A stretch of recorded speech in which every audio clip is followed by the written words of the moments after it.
Saudara, tempat usaha pembuatan jok kursi berkonstruksi kayu milik Hussein umur 65 tahun di Jalan Simpang Dharma, Kenari, Dusun Sakura, Kampung Keramat, Kecamatan Kota Alam, Kota Banda Aceh pada hari Senin tanggal 4 Juli 2022 sekitar pukul 13.30 waktu Indonesia Barat ludes terbakar.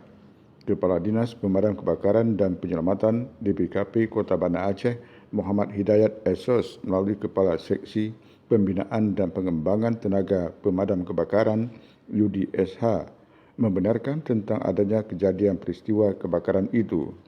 Informasi yang dihimpun dari Hussein saat dirinya sedang beristirahat siang, salah satu ruangan mengepul asap dan api sehingga ia berusaha memadamkan dengan alat seadanya, namun naas baginya ia cedera, luka bakar dan dilarikan ke rumah sakit terdekat oleh warga setempat. Menurut Yudi, selanjutnya warga sekitar menghubungi pihak pemadam kebakaran untuk bantuan pemadaman api.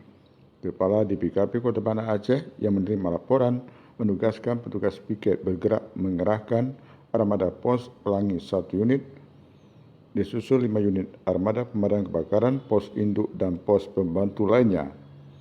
Sekitar pukul 13.50 waktu Indonesia Barat, api dapat dipadamkan dan selanjutnya dilakukan upaya pendinginan dan selesai bertugas armada kembali ke tempat pukul 14.30 waktu Indonesia Barat.